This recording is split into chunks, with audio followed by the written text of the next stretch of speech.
महाविद्यालय के प्राचार्य, आप सभी उपस्थित प्राध्यापकगण और बहुत कम विद्यार्थी। इसलिए मैं बहुत कम बोल रहा हूँ क्योंकि खाना खाने के बाद लोगों को समेटना बहुत मुश्किल का काम होता है और आयोजकों के लिए ये बहुत कठिन दायित्व भी होता है कि लोगों को खाना खाने के पहले और खाने के बीच में कैसे रोका जाए और खाना खाने के बाद उनको यहाँ पर कैसे रखा जाए। और वक्ता का दायित्व होता है कि जो खाना खा के आ चुके हैं उनको सोने न दिया जाए। तो ये भी एक बड़ा दायित्व मेरे ऊपर है कि जो यहाँ बैठे हुए हैं उनकी नज़रें मेरी ओर इनायत हों और वो झपकी भी न ले सके। इसीलिए बहुत सारे विषयों पे बात कर ली गई है। मिलेट्स पे बहुत सारी बातें खादर वली जी ने बात की है। बहुत सारा खाद हमको दिया है कि हम कम से कम वली जी के भांति हम भी फले बन सके और अपने लाइफ को बहुत अच्छे से जी सके। मैं मिलेट्स के बारे में बात कर रहा था और मिलेट्स हम सभी जानते हैं और हमें लग भी रहा होगा कि हमने अपना इतना लंबा जीवन बिना मिलेट्स के शायद बेकार कर लिया। लेकिन मेरा ये मानना है कि अब हिंदी में कहावत भी है कि अब पछताए तो क्या हुआ जब चिड़िया चुग गई खेत। तो अभी भी पछताने का कोई टाइम नहीं है और मेरा इसीलिए टाइटल जो है आज का वो ये है, इट्स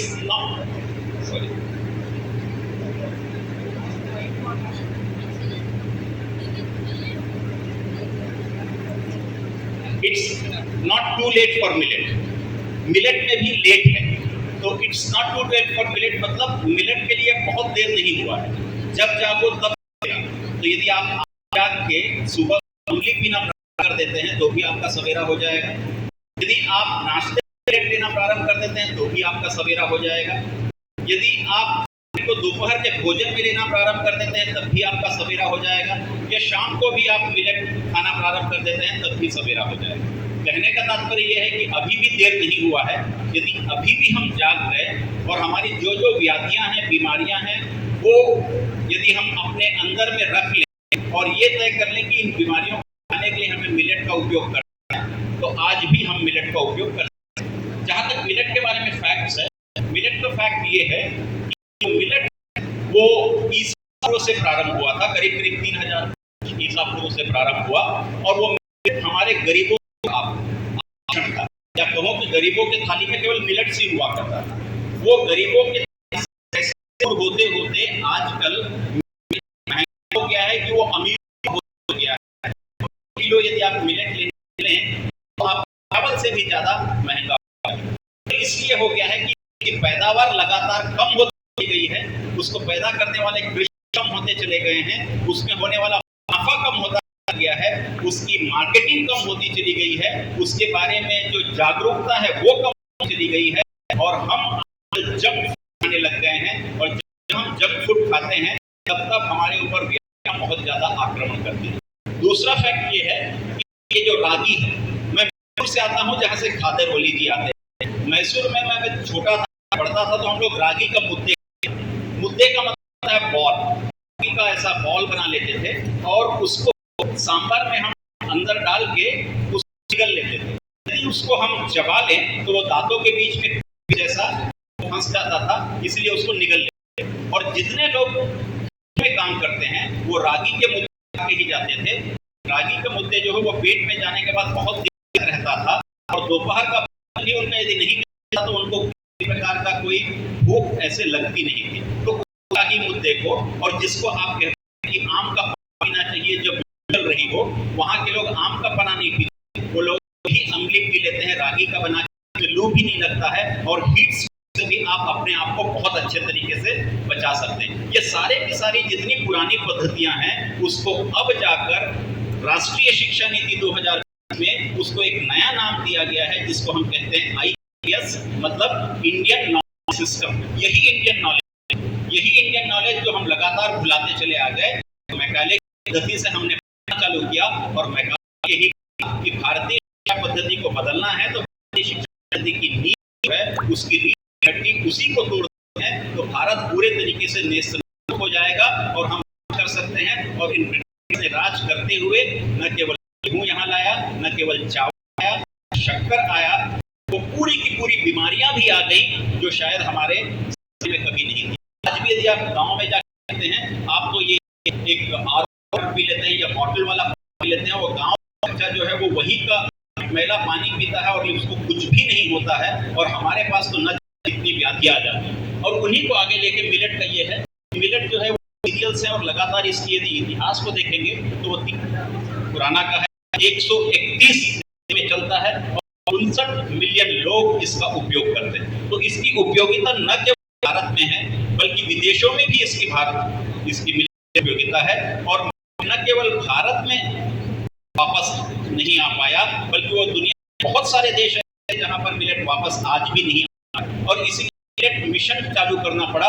और मिलेट मिशन में ये था कि किस तरीके से मिलेट हम अपने दैनिक जीवन में ला सकें, किस तरीके से मिलेट को आगे ले चल, भारत में ही नहीं बल्कि विश्व में भी इसको आगे ले जा सके। और इस मिलेट में जो माइनर और मेजर थे जिसके बारे में कादरवली जी ने बात की थी कि बाजरा के बात की थी, के बारे में बात की थी, के बात की थी, सारे मेजर हमारे बहुत पाए जाते थे। धीरे धीरे उनका भी हमने दिया। उसके बाद ये भी है बाजरा जो हमारे जाता है और सबसे ज्यादा खेती भी है, बाजरे भी हम करते हैं, लेकिन बाजरा भी हम काफी दूर चला गया। तो यूपी और हरियाणा में सबसे ज्यादा बाजरे की खेती है। और उसके बाद यदि आप आते हैं इस मिलेट के, तो मिलेट वो न केवल एक न्यूट्रिशन देता है बल्कि वो मवेशी के लिए बहुत अच्छा है। उसके बाद ये सब इसका उपजाऊ हो जाए। और बहुत पानी का ये है जब जल तो कल है, और यदि मात्र 10 साल के लिए हमारे पास पानी बचा है जैसा कि उन्होंने कहा था, तो यदि 10 साल का पानी बचा है तो यदि 20-40 साल करना है तो आज हमें इस सारे मिलेट का हमको उपजाऊ बनाने की, तब जाके हम पानी आगे ले जाते हैं। और एक गन्ने के खेत में जितना पानी लगता है या गेहूं के खेत में पानी लगता है या फिर धान के खेत में पानी लगता है, उससे न जाने कितना कम पानी तो केवल इस मिलेट को में उगाने में लगता है। फिर तीसरा ये था कि ये जो है एनवायरमेंट पे किसी प्रकार का या हमारा जो पर्यावरण है उस पर किसी प्रकार का प्रभाव होता। कहते हैं जीवन, हम जीवन में जी लीजिए वन, हमारे पास तो वन ही नहीं है तो जीवन कहाँ है? जीवन खुद ही कहता है जीना तब होगा जब वन होंगे, और वन ही लगातार खत्म हो जा रहे हैं, जीवन कहाँ होगा? तो हमें इस बात में सोचना है। और मिलेट उस ओर भी हमें ले जाता है, यदि हमको जिंदगी जीना है, जीवन को अपनाना है, वनों की रक्षा करनी पड़ेगी। वनों की रक्षा तभी हो सकती है जब हम इन सारे जगहों पे मिलेट को लगा पाए। और सबसे बड़ी चीज ये है कि मिलेट किसी प्रकार के कीट नहीं लगते, और मिलेट जो है आप काफी अच्छे तरीके से पौष्टिक रूप से ग्रहण भी कर सकते हैं। फिर कहता है कि ये जो है मार्जिनल एरिया, जो छोटे जगह हैं, छोटी खेत है या जिसका आधा एकड़ का है या 1/4 एकड़ का है, वहां भी वो मिलेट लगा के उत्पादन करता है। और न्यूट्रिशन के मामले में, और आप यहाँ पर देखिएगा कि ये फ्यूचर सुपर फूड कह रहे हैं, तो आगे वाले फ्यूचर के लिए सुपर फूड है। मेरा तो ये कहना है ये प्रेजेंट का सुपर फूड है और पास्ट ये सुपर फूड, तभी तो जाके ये फ्यूचर सुपर फूड होगा। फ्यूचर की कल्पना करते हैं तो आज को क्यों जाए, क्योंकि जो बीत गया वो पास्ट था, जो है वो प्रेजेंट है। तो आप किसी के बर्थडे में क्या देते हैं? गिफ्ट देते हैं, और वही उसका क्या होता है? गिफ्ट होता है। प्रेजेंट आप किस रूप में है? के रूप में है। फ्यूचर किसने देखा है? किसी ने देखा है। तो मैं हमेशा मानता हूँ ये सुपर फूड नहीं है या फ्यूचर फूड नहीं है, ये प्रेजेंट फूड है। और उसके बाद आगे ये है कि ये इनकम जो है, जो किसान अभी भी जो रहे हैं उसके साथ यदि तो निश्चित रूप से उनको एक सप्लीमेंट के रूप में ये काम आ सकता है। और हेल्थ बेनिफिट के बारे में बहुत सारी बात, बीपी को कंट्रोल करता है, कैंसर लड़ाई लड़ लेता है, फिर उसके बाद वो टाइप 1 डायबिटीज, टाइप 2 डायबिटीज करता है। फिर उसके साथ साथ ये बहुत सारे चीजों जैसे इसमें लिखा हुआ है कि बहुत सारी कंडीशंस हैं जो हमारे हेल्थ को लेकर होती हैं। रूमेटॉइड आर्थराइटिस होता है, उससे भी होता है, उनसे भी बहुत निजात पा सकते हैं। एनर्जी आ जाती है, आप की अनुभूति है, तो इन सारे से लड़ने का काम भी ये मिलेट कर लेता है।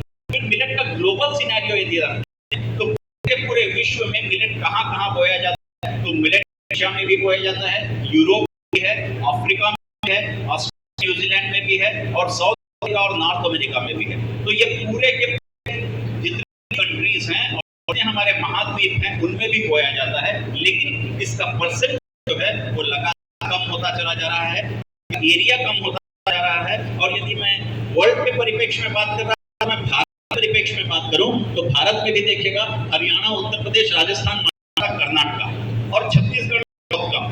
लगातार आप इसको देख पाए तो इसमें देखिएगा बाजरा जो है वो सबसे ज्यादा है 60.5%, और ज्वार जो है वो 26.6% है, रागी करीब 10.9% है और स्मॉल मिलेट मात्र 1.9% है। तो इतना ही हमारे यहाँ है। ये भारत के परिप्रेक्ष्य की बात है। और भारत के परिप्रेक्ष्य से आगे बढ़ते हैं, इकोनॉमिक्स में हम हैं दो तरीके की होती है, एक डिमांड होता है और दूसरा होता है सप्लाई। डिमांड क्यों नहीं है? डिमांड क्या नहीं है कि लगातार कंक्रीटीकरण बढ़ता चला जा रहा है, खेत चले जा रहे हैं, खेतों पे कॉलोनियां बदली जा रही हैं, मल्टी स्टोरी बन रही है। हम गांव से अपने आप को जोड़ते हैं, हम शहरों से जोड़ने लगते हैं और शहरीकरण जब होता है तो निश्चित रूप से हमारे खेत खत्म होते चले आते हैं और वो उसका सबसे कारण है। दूसरा कारण है कि हमारा टेस्ट बदल गया है। जैसे खादर वली जी ने कहा हमें बर्गर हॉट का बहुत पसंद है, गरम कुत्ता ज्यादा पसंद है, लेकिन हमें ये चीजें बिल्कुल पसंद नहीं आती हैं। फिर कहते हैं कि ये पब्लिक डिस्ट्रीब्यूशन सिस्टम है, उसमें भी सरकार जो है चावल और गेहूं देती है सस्ते दर, लेकिन उसमें भी मिलेट नहीं मिलता। मिलेट हाँ कुछ जगहों पे मिलता है जहां मिलेट के आपको बिस्किट्स मिल जाएंगे, मिलेट को पोहा मिल जाएगा, मिलेट का आपको इडली मिल जाएगी, मिलेट को उपमा मिल जाएगा। तो केवल कहीं स्टॉल्स में रहेगा, घरों में खाने में मिलेट आ जाएगा तो हम सभी के साथ ही निरोग सकते हैं। फिर उस सप्लाई साइड फैक्टर जो है उसमें यह कहता है कि मार्जिनलाइज्ड कल्टीवेशन होता है, बहुत कम जगह में होता है, इसलिए सप्लाई चेन जो है वो नहीं बन पाया। प्रॉफिट जो है बहुत कम हो पाता है, लोग उसको प्रॉफिट के रूप में नहीं यूज करते, लेकिन मान लीजिए गेहूं बो देते हैं या धान बो देते हैं तो प्रॉफिट ज्यादा होता है, तो वो सोच के इसका उपयोग हम ना करें। फिर उसके बाद धीरे धीरे ये होता है कि इंसेंटिव मिलता है, सरकार से एक तरीके का समर्थन भी मिलता है, वो समर्थन मूल्य भी उनको नहीं आता, तो इसलिए किसान सोचता है कि इसको उपजाऊ करने का मतलब क्या है। फिर आगे आता है ये बॉटलनेक है। मतलब ये होता है पूरी प्रक्रिया चलती रहती है और जैसे बॉटल करने का वहां प्रक्रिया धीमी हो जाती है। जब प्रक्रिया धीमी होती है मतलब बहुत सारे उसके फैक्टर्स हैं जहाँ में अवेयरनेस नहीं होता, लोगों को सही तरीके का सही नहीं मिल पाता या पैसा नहीं मिल पाता, उतना आमदनी उतनी नहीं हो पाती, लोगों को हम जोड़ पाते हैं, लोगों को उसके बारे में प्रचार की करती है, या बहुत सारे ऐसे हैं जो बॉटलनेक का काम करती हैं, जिसके कारण मिलेट आज भी इन सारे प्रयासों के बाद भी हमें लगातार सेमिनार करना पड़ता है, तक मिलना पड़ता है, फॉरम में जाके समझाना पड़ता है, को समझाना पड़ता है, डॉक्टर्स को समझाना पड़ता है। और जैसे कि मैंने सुना था कि कोरोना के बाद जितने चिकित्सा खुले, जितने नर्सिंग होम खुले, उतने कभी खुले नहीं थे। तो इतनी बीमारियां लगातार बढ़ती चली जा रही हैं और आज बीमारी खत्म हो जाएगी, ठेकेदारों का ठेका जो है वो नहीं चल पाएगा, इसीलिए ये मिलेट्स जो हैं वो उतने उत्पादित नहीं हो पा रहे हैं। फिर अगला ये है कि नीचे में आप देखिएगा जो ट्राइबल महिलाएं हैं वो लेके वो हैं, तो महिलाएं जो हमारे हमेशा लगी रहती हैं, किचन ये इन महिलाओं से चलता है। इन महिलाओं के होने के बाद भी हम भले कह लें कि 30% हमारे यहाँ लोकसभा की सीट महिलाओं को दे रहे हैं, फिर भी हम महिलाओं के उत्थान के लिए काम नहीं करते। उस देश में जहाँ हम कहते हैं यत्र नार्यस्तु रमन्ते तत्र देवता, उस देश में भी आज इस नारी का कोई रोल नहीं है। और आप देखिएगा कि न तो उसके डिसीजन का होता है, न ही पैसा उसको जाता है, केवल और केवल उसको काम के लिए किया जाता है। और इन महिलाओं के साथ की सबसे बड़ी स्थिति यही है कि इन तक पैसा नहीं पहुंचता, कौन सा फसल उपयोग में है, किस फसल को बोना है, इसमें भी इनका कोई निर्णय लिया जाता। लेकिन इनको हर प्रक्रिया में जरूर किया जाता है।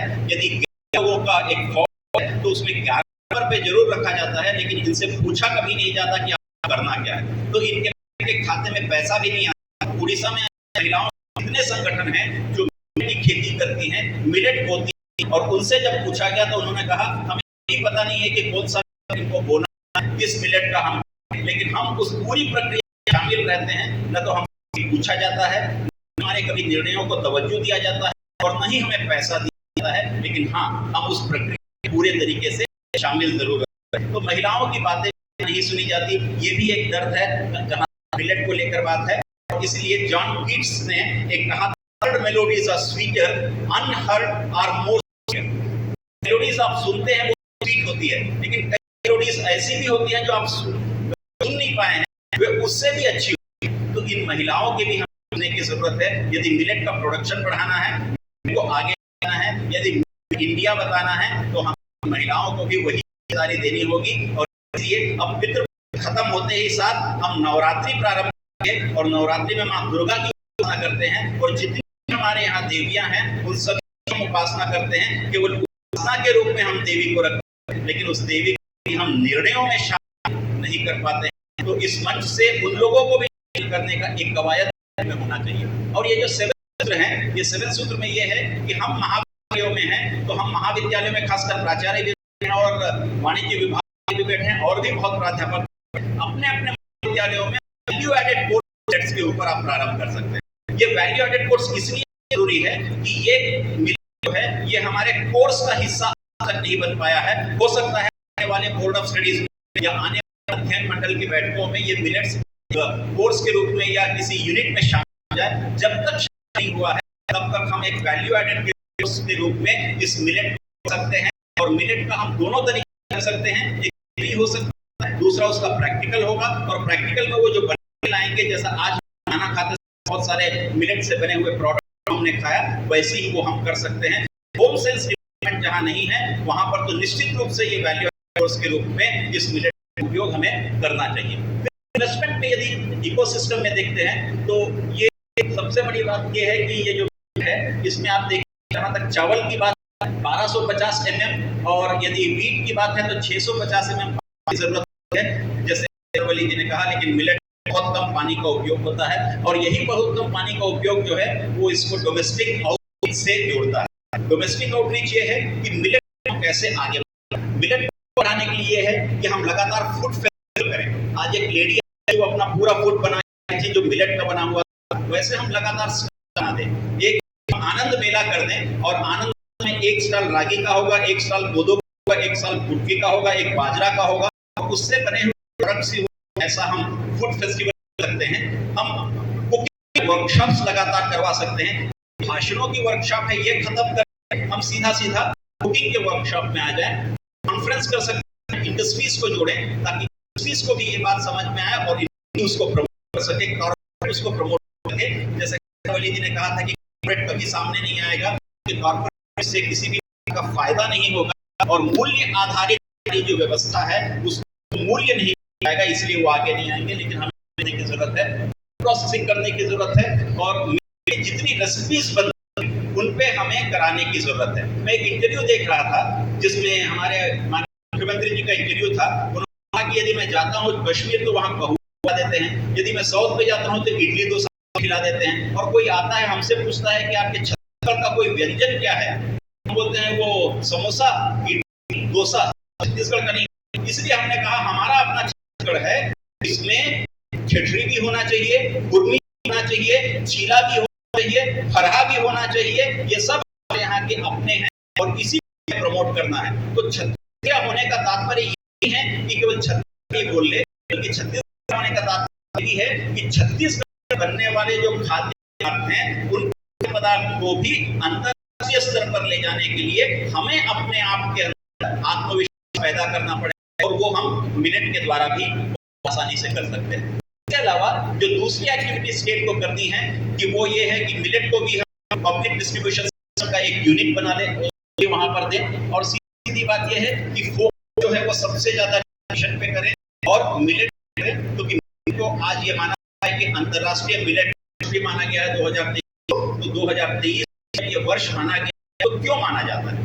माना जाता है हम कभी पुरुष दिवस मनाते लेकिन हम महिला जरूर मनाते हैं, ठीक। कभी ये नहीं कि हिंदी दिवस मनाते हैं क्योंकि हिंदी की बोल लगातार खत्म चली जा रही है। हम कभी इंग्लिश डे नहीं मनाते, पुरुष दिवस नहीं मनाते, कि हमारा समाज जो है वो पुरुष प्रधान है। तो महिलाओं के अधिकारों की रक्षा के लिए हम महिला दिवस मनाते हैं।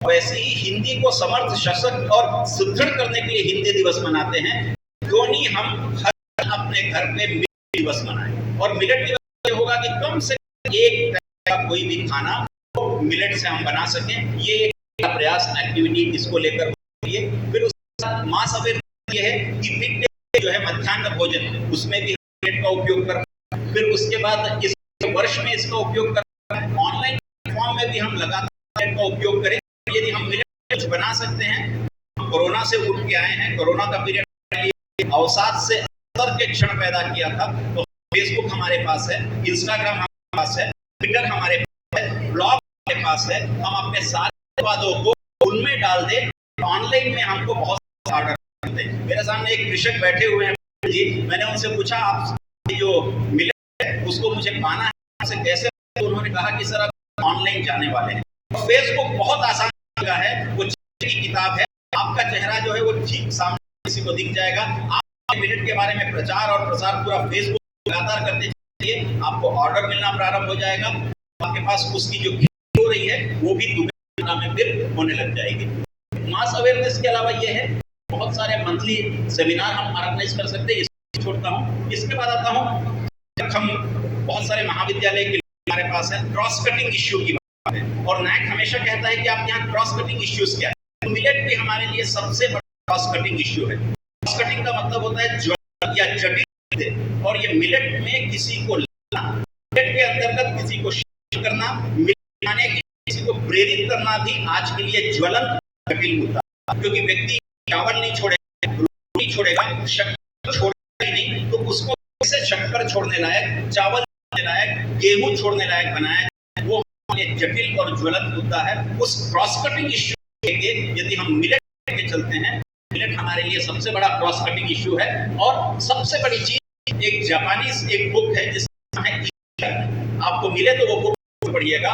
ओकिनावा एक शहर है जापान में, पर अमूमन रहने वालों की एज जो है वो 90 से 100 साल की होती है, और जब आपको पूरा सर्वे किया गया, ये देखा गया कि वो 90 से 100 साल तक हर एक जीता क्यों है, तो पता चला कि उनकी लाइफ स्टाइल हमारी लाइफ स्टाइल से अलग है। जैसे खादरवली ने कहा कि खादर की लाइफ स्टाइल, ओकिनावा की लाइफ स्टाइल बिल्कुल अलग है। इकिगाई मतलब होता है what is purpose of your life, आपके इस धरा पर अवतरण होने का पर्पस, उद्देश्य क्या है, और पर्पस ऑफ बीइंग, आपके का मतलब क्या है। तो इस जमाने में या इस दुनिया में जब आए हैं, तो हर एक व्यक्ति का कोई एक पर्पस होता है, और हर व्यक्ति को उस पर्पस को ढूंढना चाहिए। खासकर युवा हैं, इनको भी अपना पर्पस ढूंढना चाहिए। और इकिगाई में आगे कहते हैं कि हर व्यक्ति के पास इकिगाई होता है, केवल उसको डिस्कवर करने की जरूरत है कि मेरे अंदर में इकिगाई क्या है। मेरे जीवन का पर्पस ये है कि मैं जहां जहां जाता हूं, जहां भी मैं सुनता हूं, उन सारे जगहों का वीडियो बनाता हूं और अपने YouTube चैनल में डाल देता हूं। मेरा YouTube के चैनल में आप देखिएगा छत्तीसगढ़ के बहुत सारे जगहों के बारे में आपको पूरी की पूरी जानकारी मेरे YouTube के वीडियो में मिल जाएगी। ये इकिगाई है। तो आपका इकिगाई क्या है? मैं कभी कविता लिखता हूं, तो मैं एक पॉडकास्ट बनाया हूं, वो नाम का पॉडकास्ट, उसमें मैं अपनी कविता को खुद गा के डाल देता हूं, और न जाने कितने लोगों तक पहुंचती है, वो मेरे इकिगाई है। तो आपका इकिगाई है। तो इस मिलेट को भी हम इकिगाई के रूप में ले सकते हैं, और इकिगाई जो है वो न केवल आपके जीवन को बेहतर बनाता है, बल्कि आप प्रेरित होकर और भी अपना जीवन बेहतर बना सकते हैं। वही इकिगाई है। जब आप किसी के लिए रोल बनते हैं, मैंने बहुत सारे लोगों को जो खादरवली जी का ऑटोग्राफ ले रहे हैं, तो मैं हमेशा यही सोच रहा था कि आपका सिग्नेचर जिस दिन ऑटोग्राफ बनता है, उस दिन आपकी इकिगाई अपने आप अचीव होती है। तो जिस दिन हमारा अपना हस्ताक्षर अपना दूसरे के लिए बन रहा है, तो वो आपका इकिगाई है। और इकिगाई में वो ये भी कहता है कि इकिगाई में सबसे पहली चीज ये है कि नीड क्या है, आपकी जरूरतें, फिर उसके बाद फिर दूसरा कहता है आप अच्छे किसी हैं, उसके बाद कहता है आपको किसी काम को करने में कितना प्रेम है, और उस प्रेम वाले काम को करने में तो मिलता कितना है। आखिर आप कोई काम है तो कमाने के लिए करते हैं, तो सबसे पहले आपके पास पैशन नहीं होना चाहिए, पैशन होना चाहिए। पैशन किसी चीज को करने का, और जैसे ही आप पैशन है तो पैशन के तुरंत बाद वो आ जाएगा, दूसरी लेता हूं, तो पैशन के तुरंत बाद ही आ जाता है ये कि इस पे आप कितने अच्छे उसमें हैं। जब आप कितने अच्छे उसमें हैं, तो ये होता है कि आपका उस काम को करने के बहुत समर्पण है या प्रेम है। जैसे उस काम के प्रति प्रेम है, तो वहीं से आपको पैसा मिलना ही प्रारंभ हो जाता है। तो यदि कमाने के लिए हम कर रहे हैं, तो कम से कम पैशन को लेकर करें, पैशन को करें, उसके बाद हम अच्छे बन जाएंगे, और जैसे अच्छे बनेंगे उसके प्रति आकर्षण बढ़ जाएगा, और उस आकर्षण से हम आगे पैसा भी सकते हैं। इसलिए इकिगाई में आपको बहुत कम दे रहा है क्योंकि लाइट बहुत ज्यादा है। उसको मैं पढ़ने का प्रयास करूंगा। इकिगाई में यह है स्टे एक्टिव। यदि आप मिलेट खाते हैं तो आप हमेशा चिर यौवन बने रहेंगे, थकान कभी नहीं होगी, चेहरे आपकी आभा प्रभा ओज कभी कम नहीं होगा मिलेट के खाने से। फिर दूसरा ये कहता है, फिर उसके बाद आप स्टे फिट के सारी चीजें जो हैं वो 10 ऐसे कंडीशंस हैं जो आप इकिगाई में अपने आप कर सकते हैं, अपने प्रमोट कर सकते हैं, अपने आप को आगे ला सकते हैं और अपने बहुत चीजों को इस मिलेट के साथ जोड़ भी सकते हैं। और वही जोड़ने का मैंने प्रयास किया था। ये फूड ऑफ द ईयर था और आजकल बन गया है फूड टू बूस्ट इम्यूनिटी। और सबसे ज्यादा कोरोना काल में हम जिसको बिल्कुल नहीं पीना चाहते थे वो पिए थे। काढ़ा इतना पी लिए थे कि कोरोना आए कि काढ़ा पीने के कारण हमारे अंदर जलन उत्पन्न हो गई थी। अधिक काढ़ा हमने कंज्यूम कर लिया था। और पहले जब काढ़ा पिलाती थी या दादी काढ़ा पिलाती थी तो हम पीते नहीं थे, लेकिन कोरोना ना आए करके हम खूब काढ़ा पिया। मतलब पुरानी परंपराएं जो हैं वापस आ रही हैं और इसलिए हमने इतिहास अपने आप दोहरा है और इतिहास लगातार दोहरा रहा है। हम तो ऐसे चीजों के शिकार हुए जो हमारी आंखों से दिखाई नहीं दिया, जिसने महसूस किया उसको हमने कोरोना कहा। उस कोरोना में केवल और केवल हम रोना ही रोना रहा और हमारा करना खत्म हो गया। और आज है वो ना नहीं है तो आज क्या है, करो है। कोरोना में से ना हटा दीजिए, बचा क्या। तो अब हमें करना है कि हमें और अपने आप को लेकर जाने की जरूरत है। और ये जो मैंने कहा मध्याह्न भोजन में इन थालियों में भी हम मिलेट्स देख पाए, अपने थालियों में मिलेट्स देख पाए। मैं खादर वली जी के साथ बैठा था तो मैं देख रहा था कि थाली जो थी वो हम सबसे अलग थी, उनके खाने का तरीका था जो सबसे अलग था। एक व्यक्ति यदि हमें इतना क्रांतिकारी परिवर्तन ला के दिखा सकता है अपने अंदर में, तो हम भी यदि उस व्यक्ति का 1% या 10% भी अपने अंदर परिवर्तन ला सकते हैं तो मुझे लगता है कि हम एक रंगोली बना सकते हैं जो बनी हुई है। शायद ऐसी ही रंगोली पूरी की पूरी की बनी हुई है। और जिस छत्तीसगढ़ को हम कहते हैं गढ़बो नवा छत्तीसगढ़, उस छत्तीसगढ़ को हम गढ़बो नवा सिरिधान्य छत्तीसगढ़ कह सकते हैं। अब केवल गढ़बो नवा छत्तीसगढ़ नहीं होगा, गढ़बो नवा सिरिधान्य छत्तीसगढ़ होगा। और वली जी ने कहा है कि सिरिधान्य है, हम इसी सिरिधान्य से छत्तीसगढ़ को जाना है ताकि छत्तीसगढ़ न केवल इस रूप में जाना जाए कि यहाँ नक्सल प्रभावित क्षेत्र है, छत्तीसगढ़ ये भी जाना चाहिए कि राम वन पथगमन ये वही छत्तीसगढ़ है। कालिदास ने बैठ के मेघदूत की रचना की थी, ये वही छत्तीसगढ़ है। पर शबरी ने को झूठे ढेर खिलाए थे, ये वही छत्तीसगढ़ है। जहाँ लोगों के अभिवादन में राम लिया जाता है, राम राम कहा जाता है, ये छत्तीसगढ़ है। जो कौशल्या की जन्मभूमि है, ये वही छत्तीसगढ़ है। आगरा जलप्रपात का उदाहरण देता है या उसको उत्तर देता हुआ और जलप्रपात है जिसको आप चित्रकूट जलप्रपात कहते हैं, ये वही छत्तीसगढ़ है। जहाँ का लोहा जो वो साउथ अफ्रीका में करता था, जिस लोहे में कभी नहीं लगती थी और उस लोहे के बदले में वहां से चांदी आती थी। और इसलिए छत्तीसगढ़ लोग सबसे ज्यादा चांदी के आभूषण पहनते थे, सोने के नहीं पहनते थे, क्योंकि लोहा यहाँ से जाता था, उसके बदले में वहां से चांदी आती थी। वही छत्तीसगढ़ है। यहाँ से धान जाता था उड़ीसा में और वहां से उसके बदले में आते थे। तो समृद्ध सशक्त और सुदृढ़ छत्तीसगढ़ को दूसरे रूप में सिरिधान्य छत्तीसगढ़ यदि हम बना पाए, इस जो सेमिनार है उसकी उपयोगिता होगी, हमारा पुरुषार्थ होगा, हम एक बेहतर भविष्य की ओर बच्चों को ले जा सकेंगे। इसलिए हम को कम से कम एक प्रण करने की जरूरत है कि एक कम से कम खाने में हम मिलेट का उपयोग करें ताकि हम अपने छत्तीसगढ़ को सिरिधान्य छत्तीसगढ़ सकें। आपने मुझे सुना, महाविद्यालय मुझे इसके मंच मैं अपनी बातों को आपके साथ साझा कर सकूं। आपका बहुत आभार और धन्यवाद।